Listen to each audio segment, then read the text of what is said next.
O imperialismo jogará sua última cartada na América Latina, aqui no Brasil, e jogará tudo para não perder. Sabemos disso, e temos por isso muita responsabilidade. Não podemos errar. Bom, eu desde pequeno trabalhava no centro de São Paulo, eu morava no miolo ali de São Paulo, né? E morava ali no Campos Elíseos, Santa Cecília, morei sempre naquele pedaço, Cambuci.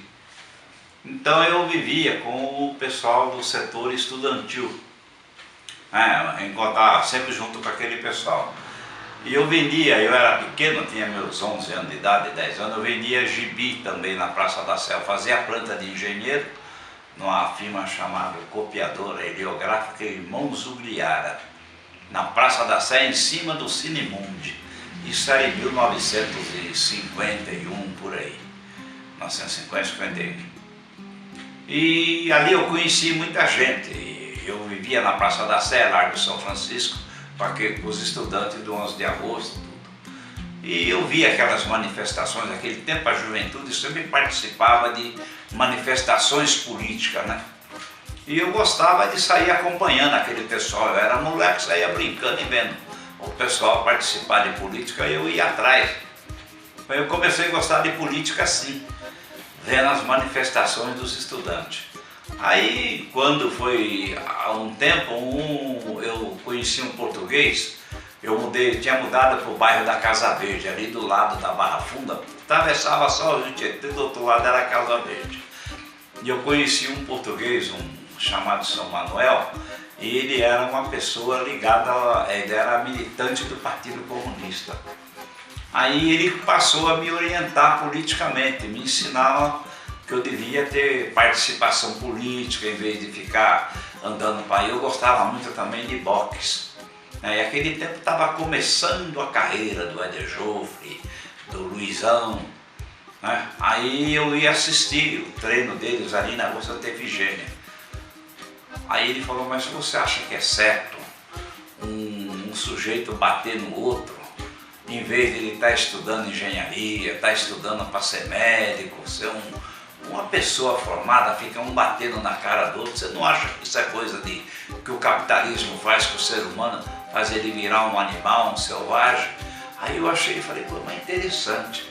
Aí ele pegou e falou: viu, você compra um jornal, você lê, eu comprava só Gazeta Esportiva, então eu ia lá toda hora ver luta de boxe, porque eu gostava. O Éder Joffre morava ali perto na Casa Verde. Então o Éder Joffre ainda estava começando a carreira dele. Aí eu comprei o jornal, era Novos Rumos, jornal do Partido Comunista. E eu trabalhava numa loja. Eu cheguei na loja com o jornal, o dono da loja viu o jornal. O que você está fazendo com esse jornal? Mandou jogar o jornal fora. Você não entra com esse jornal aqui. Aí eu voltei de tarde, eu fui lá pro português e falei: pô, eu quase fui mandado embora por causa do jornal. Ele falou: viu só? Mas a Gazeta ele não mandava você jogar fora. É isso aí, porque fala dos seus direitos, do seu interesse, ele mandou você jogar fora. Tá vendo? Você tem que aprender de coisa boa. Aí que eu fui começar a ler o que era socialismo, o que era comunismo. A concepção brasileira de luta é a seguinte: quem imprime a luta no campo são as cidades. O fundamental é a luta no campo, mas se ela iniciar e for derrotada no campo, a organização bem estruturada nas grandes cidades, dentro de pouco tempo, pode reiniciar. Então tinha naquele tempo Freitas Nobre, tinha o Roger Ferreira, tinha o Cid Franco, que era deputado, tinha alguns deputados, tinha o Walter Mendes, que era presidente do sindicato dos gráficos. Tá entendendo? Aí eles começam a me puxar para o partido. E eu passei aí eu ia todo dia no partido. Aí o partido passou a ser o meu bar. Então eu saía do serviço e eu em vez de ir para casa, eu ia para o partido. Ficava lá, ia fazer pichação nas ruas contra os movimentos de direita, contra as empresas americanas que estavam entrando no Brasil. E fui ficando militante do partido. Dentro do Partido Socialista a gente começa a fazer trabalho político, ver o que estava acontecendo. E nesse interim começa a surgir o movimento revolucionário em Cuba, a Revolução Cubana, né? E aí todo mundo começa a ficar admirador do Fidel Castro, tal, quem é Fidel Castro, não sei o quê, e a gente vai ficando junto. É assim que eu fui entrando no Partido Socialista, mas o partido também não te ensinava o que era marxismo. O partido tinha esse defeito, ele não orientava ninguém politicamente, ele estava preparado para a eleição, ele queria ganhar a eleição de qualquer jeito, eleger vereador, eleger deputado estadual, deputado federal. E o Partido Socialista era um partido que tinha lá, antes tinha tido o Jânio Quadros, que foi candidato a prefeito, e a campanha do Tostão contra o Milhão, né, ele acabou sendo eleito prefeito de São Paulo naquele tempo, o Jânio Quadros. Depois ele foi logo em seguida eleito governador de São Paulo, né? Então eu passei a ver tudo isso, porque enquanto o golpe não veio, antes do golpe chegar, teve muitas manifestações, até o comício do dia 13 de março de 64, havia grandes manifestações em São Paulo, no Rio, no Rio Grande do Sul, na Bahia, né? Então quando veio o golpe, por exemplo, quando veio o golpe eu estava desempregado, porque eu fui mandado embora da gráfica por ter participado da grande greve geral em novembro de 63, teve uma greve muito grande que parou 1 milhão de trabalhadores em São Paulo. E eu fui uma das pessoas que mais atuei na região ali no miolo de São Paulo, na Barra Funda, no Bom Retiro, na Lapa. Uma organização está apressada para começar de qualquer maneira para projetar um nome.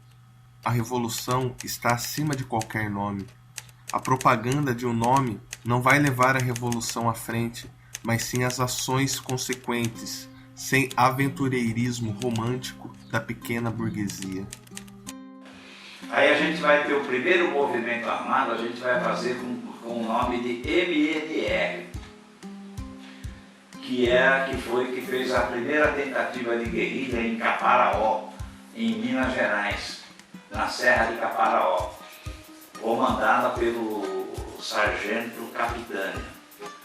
Aí o pessoal pega a peste bubônica na serra e foram obrigados a se entregar, porque eles não tinham com o que se tratar, e morreu um e os outros foram ficando ruins, aí tiveram que descer e se entregar.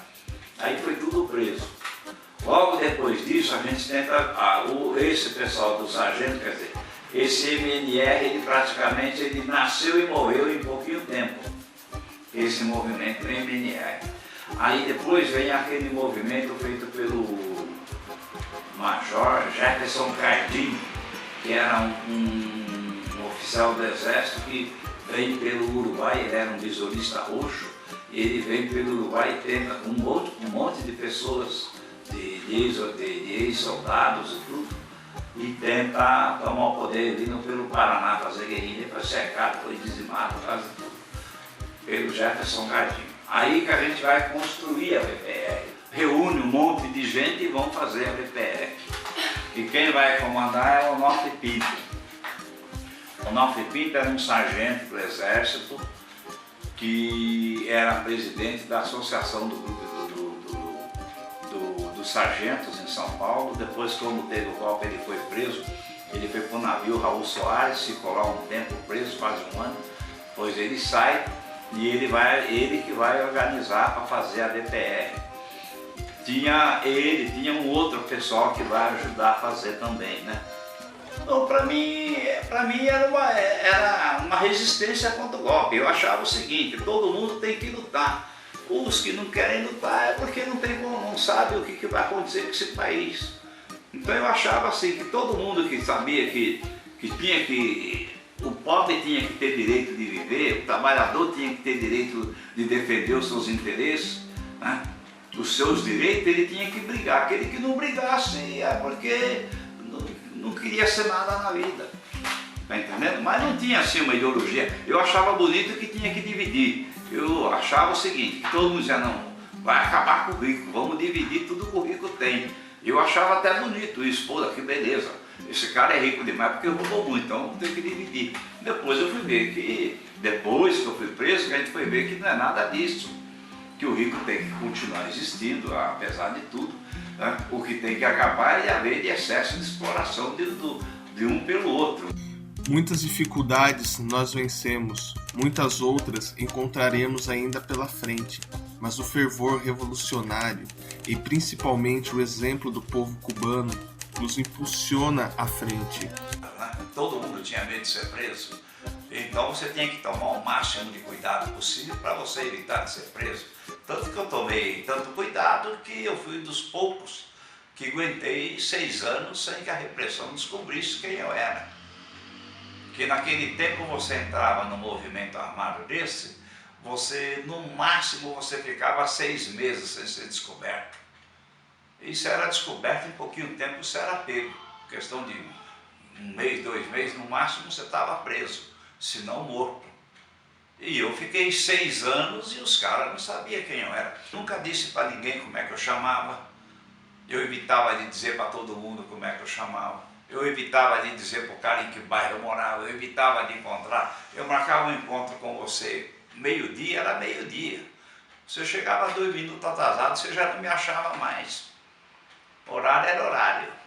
Você tinha que ter disciplina. O importante quando você é militante de qualquer coisa que você vai fazer, se você não tiver disciplina, você não vai em lugar nenhum. Você tem que ter, a disciplina tem que ser rigorosa. Então você tem que tomar o máximo de cuidado. Outra coisa que o sujeito tem que aprender, evitar de ser curioso. Planejamos tudo e tudo faremos cientificamente, conscientes da nossa responsabilidade perante aos povos e a história. O Lamarck eu conheci mais ou menos, foi em 67, 68. Eu conheci ele como ele estava, depois que quando ele começou a ensinar o pessoal do Bradesco a fazer tiro. E quem me apresentou ele foi o Onofre Pinto, quem me apresenta o Lamarck. Ele e o Pedro Lobo. Pedro Lobo era o GG, o nome de guerra dele era GG. Hoje está com seus 70 e tanto. Esse dia foi feito até ele recebeu o título de cidadão lá em São José dos Campos.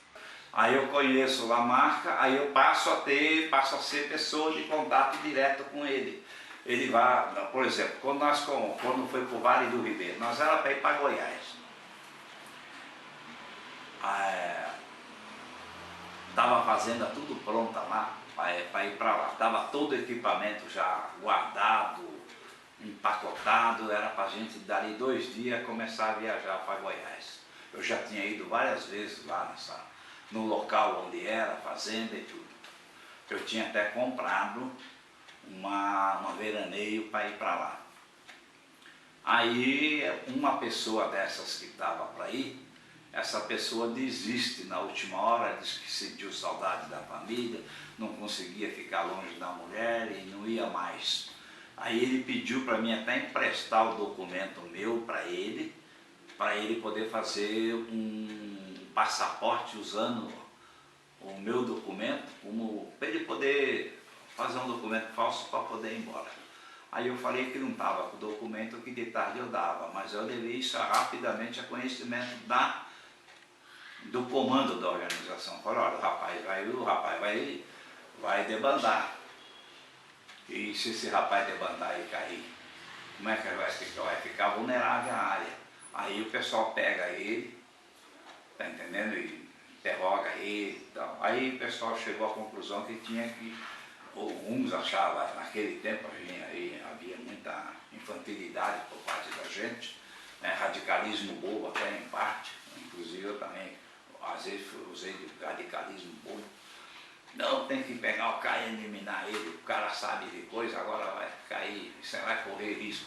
Não, o Lamarck falou, não é assim. O Massafume e o Ungarete eram 2 rapazinhos muito novos, estudante, 18 anos de idade, 17 anos.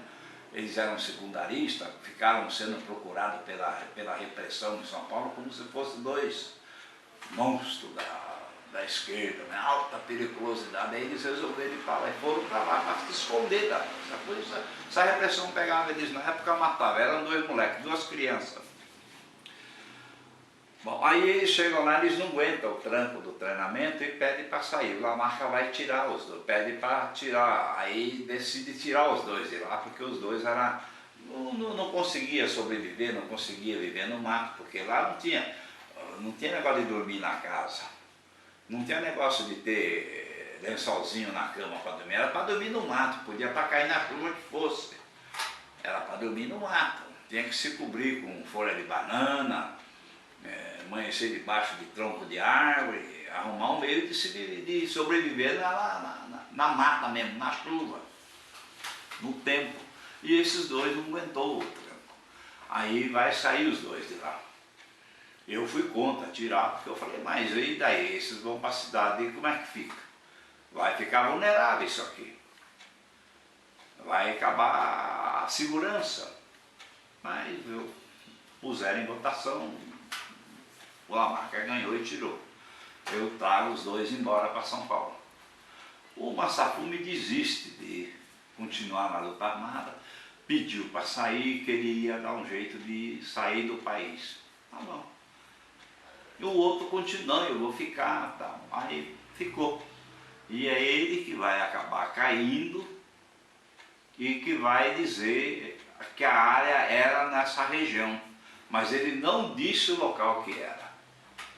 Ele não sabia. Ele não disse porque ele não sabia. Ele não disse, ele falou a região, mas não falou o local. Ele não falou a cidade exatamente onde era. Ele disse que uma vez tinham falado para ele que tinha um corretor de imóveis que a turma tentou comprar uma fazenda dele. E não conseguiu. E foi justamente nesse corretor de imóveis que eles foram bater. Lá em Jacupiranga. Só que eles erraram, o que aconteceu foi o seguinte, calhou que no dia que eles foram procurar ele, eu estava com a Lamarca na cidade. E nós tínhamos acabado de almoçar num restaurante na beira da estrada, restaurante desses, posto de gasolina na beira da estrada. Estava eu, Lamarca e o prefeito da cidade. O prefeito chamava-se Manuel de Lima, era conhecido como Maneco de Lima. Nós estávamos almoçando, nós acabamos de almoçar, o prefeito saiu, pegou o carro dele e saiu. E eu peguei o Lamarca, sentei no volante e o Lamarca do meu lado.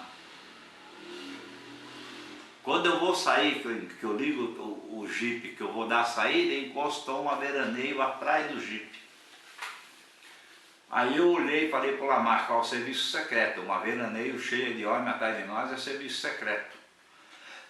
Aí ele foi para pegar uma granada, e o revólver dele que estava do lado, e eu abri a porta e falei, dá para o senhor dar uma ré para mim sair? Aí eles deram a ré e falou, sai daqui depressa. Aí eu peguei o jipe, saí, o Lamarca viu, falou, o capitão Maurício está aí dentro. Capitão Maurício era um capitão que tinha serviu com ele, serviu o exército junto com ele, teve com ele lá no canal de Suez. Esse tal de Capitão Maurício. E o Capitão Maurício tinha um ódio do Lamarca mortal, ele queria matar o Lamarca de qualquer jeito. Ele falava, eu tenho que matar. Quando ele prende, quando foi preso, ele dizia, porque esse filho da puta do Lamarca escapou, eu tinha que pegar ele, que eu ia picar ele. Existia um ódio do Lamarca muito grande, né? O pessoal do exército odiava demais ele. E foi assim que nós escapamos, que ficamos sabendo que estava lá. Por acaso a gente ficou sabendo. Aí ele falou, olha, então se está cercando aqui, estão por aqui, alguma coisa já está acontecendo. Aí nós começamos a ver a grande movimentação de tropa na estrada. Aí o Lamarca chegou, aí nós fomos para a fazenda, para o acampamento, porque na sede da fazenda só eu que costumava ficar lá, mas ninguém. Tá entendendo? Na sede era comigo. Aí nós fomos até lá, a marca pegou o resto de alguns equipamentos que tinha, alguma munição, armamento, para levar embora junto. E estava com nós o Lavecker também, um velho, que depois morreu na Operação Condor, voltando do exílio para o Brasil com o Lavecker com o Onofre Pinto. Aí o Lamarca vai pegar os equipamentos todos, aí ele faz um monte de documentos, papéis pequenininhos, e fala para mim: Monteiro, você tem 1% de chance de escapar. Vai ser muito difícil, porque eles já estão cercando tudo, você vê, pela movimentação que a gente estava vendo. Ele falou: vai ser difícil, mas você tenta. E você pega esses documentos aqui e vai distribuir, é os contatos para o pessoal que vai sair. Ele mandar entrar em contato com o fulano, aí até pessoas que eu não sabia, que ele sabia, ele mandou passar, ele passou para mim. Eu falei: tá bom. Aí ele falou que vai para o Pariquera-Açu, em vez de ir pela BR, você vai por dentro. Aí ele falou: olha, eu acho que dificilmente você vai chegar até São Paulo. Tá bom, mas vamos tentar. E eu falei: vou tentar. Aí quando eu saí de lá, ele foi embora pro mato e eu peguei e vim embora. Eu tava com o revólver. Eu falei: mas o revólver já não é bom, é uma pista ruim, já deixei o revólver, tá entendendo? E saí. Aí eu falei: eu não vou pro Pariquera-Açu, porque eles vão perguntar para mim: você vai indo para São Paulo por aqui, por que não vai pelo asfalto? Eu não vou pro Pariquera-Açu, eu vou pela boca vou na boca do leão mesmo.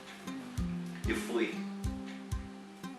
Chegou lá na frente, tinha, em registro, tinha o posto da polícia, estava lotado, né? Polícia para todo lado e tal, já estava um movimento feroz. Posta o jipe, postei, documento, peguei meus documentos, estava com meus documentos, tudo direitinho, meus documentos, carteira de trabalho, tudo direitinho. Revistaram tudo, não acharam nada.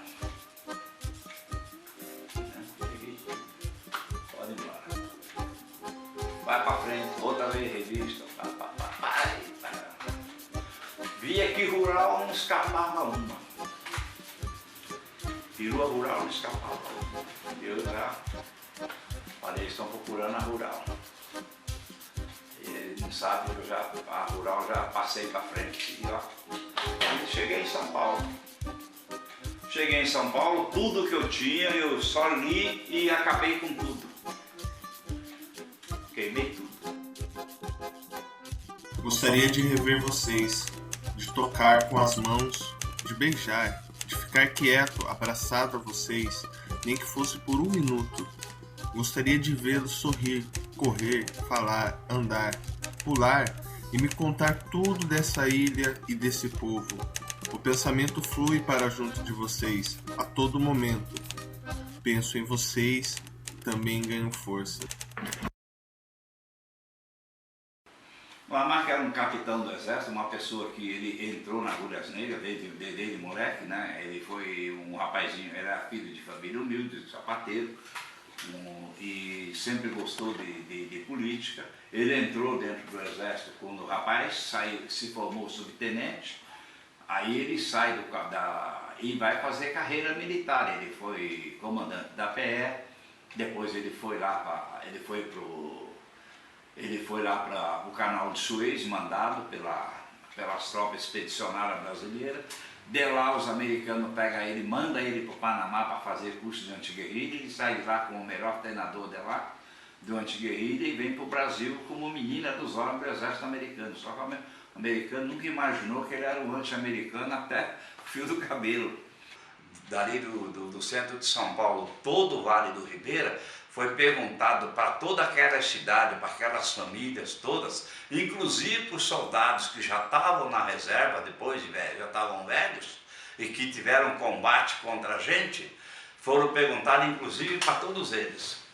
Ninguém disse que nós um dia pegamos e maltratamos um cidadão, maltratamos um soldado, desrespeitamos uma família. Ninguém disse. Falou, eles podem nos maltratar, mas nós não temos o direito de nos igualar a eles. Nós temos que estar sempre mostrando para eles que nós estamos lutando para ser diferente deles, ser melhor do que eles. Nós ninguém maltratou. Os guerrilheiros, esse pessoal que estava ali como capitão, nunca um maltratou nós, nunca roubou nada no nosso sítio, nunca pegou nada aqui. Eles vinham aqui, batia a palma e compravam. Perguntava-se quanto custava um cacho de banana, uma banana, um frango e pagava. Mas nunca pegaram nada e nunca nos obrigou a vender. Diferente da repressão do pessoal do exército, da polícia, que chegava aqui, entrava, pegava tudo sem ordem, matava sem ordem, batia na gente, fizeram o que quiseram com a gente. Isso foi ouvido em todo lugar. Ousar, lutar, ousar, vencer.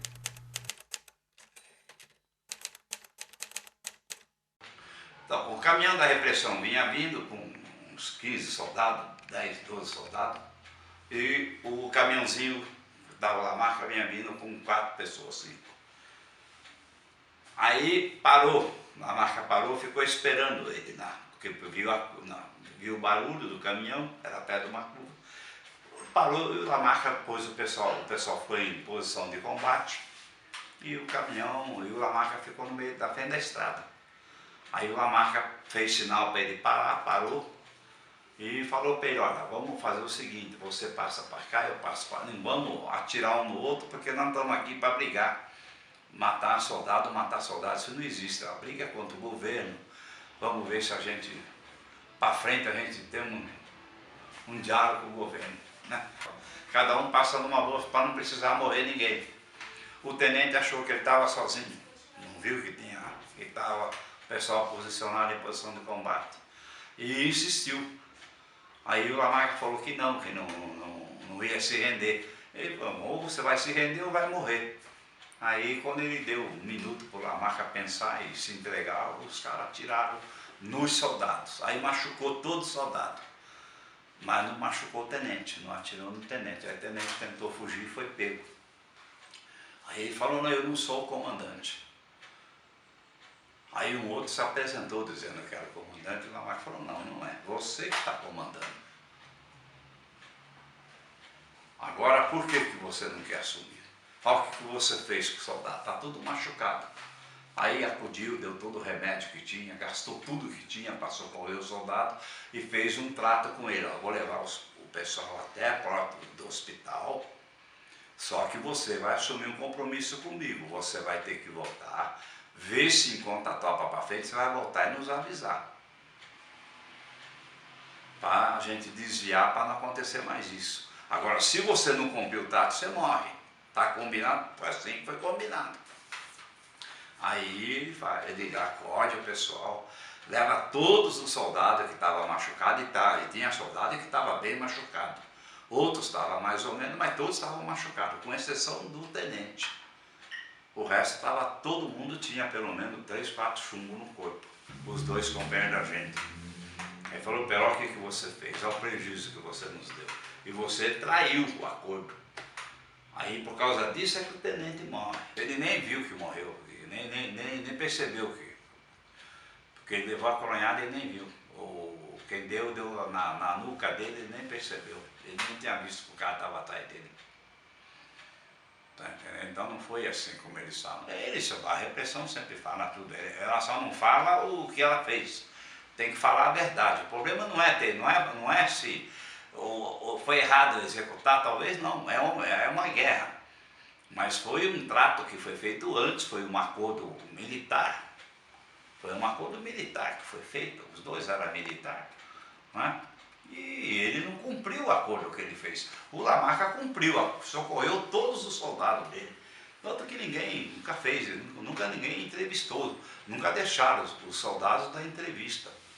Né? Agora pode ser que aperte, sei lá. Né? Por que todo esse tempo nunca ninguém falou nada? Por que esse tempo eles nunca perguntaram, nunca deixaram ninguém ser entrevistado? Né? A mesma coisa do caminhão, quando foi pego lá em registro, lá em Sete Barra, na Biquinha, quando o pessoal sequestrou o caminhão, né? O pessoal pegou o caminhão, rendeu os soldados, que foram abastecer o caminhão, desceram para abastecer o caminhão e foi rendido o caminhão, os soldados. Veja, os soldados não tomaram um tapa, não tomaram nada, pegaram, foram postos dentro do caminhão, foram levados para São Paulo, passou por São Miguel Arcanjo, dentro do bairro do Taquaral, passou pelo bairro do Guararema, passou por dentro da cidade. Todo mundo fala que parou na cidade, que comeu, comprou sanduíche de mortadela, parou no armazém, comprou tudo que tinha de comer no armazém. Isso tudo é folclore, nada disso aconteceu. O caminhão passou, foi direto, veio parar no Gramadinho, passou do Gramadinho e foi embora para São Paulo, o pessoal, os soldados amarrados dentro. Chegou lá, foi comunicado à imprensa que o soldado estava amarrado, mas não tinha ninguém machucado, que o Lamarca não deixava machucar ninguém, não deixava dar um tapa, nunca permitiu que fizesse nada de mal, tanto que todos eles, ninguém entrevistou eles, o que foi que aconteceu com eles. A imprensa foi avisada, a imprensa sabe o que aconteceu com ela, o que eles fizeram com eles por causa disso. Então, quer dizer, e aí foi entregue lá o caminhão, o soldado, que o Lamarca nunca admitiu que batesse ninguém. A gente estava lutando para fazer disso aqui um país bom, não para fazer um país de gente opressor, que vive torturando os outros, batendo nos outros. Isso não é coisa de exército, não é coisa de polícia, não é coisa de nada. Isso é coisa de meia dúzia de gente que tinha uma cabeça ruim, que estava comandando isso. Porque as Forças Armadas, no geral, no todo, ela não é isso. É uma minoria que teve esse tipo de pensamento, que achar que o golpe era matar os outros, torturar os outros. Não é o pensamento da maioria das Forças Armadas, nunca foi. Nosso amor está perpetuado nos nossos filhos. É preciso que eles sejam criados com liberdade, sem agressões, que eles pratiquem a defesa de seus pontos de vista, que façam respeitar as suas opiniões, que amem o povo, que estudem a vida de Marx, Lenin, Engels, Mao, Fidel, e que sejam criados no espírito do Che. Carlos Lamarck. Ele era muito bom, ele era uma pessoa fantástica, ele era uma pessoa que não tinha quem não gostasse dele. Ele era muito dado com as pessoas, muito brincalhão, muito humano para conversar, para entender as pessoas. Ele dividia os problemas que a pessoa tinha, ele tentava dividir com ele, tentava ajudar da melhor maneira possível. Nunca deixou ninguém, nunca desprezou ninguém, nunca deixou de ouvir ninguém. Ele sempre gostava de ouvir as pessoas e de ajudar as pessoas. Ele era uma pessoa maravilhosa, uma pessoa fantástica.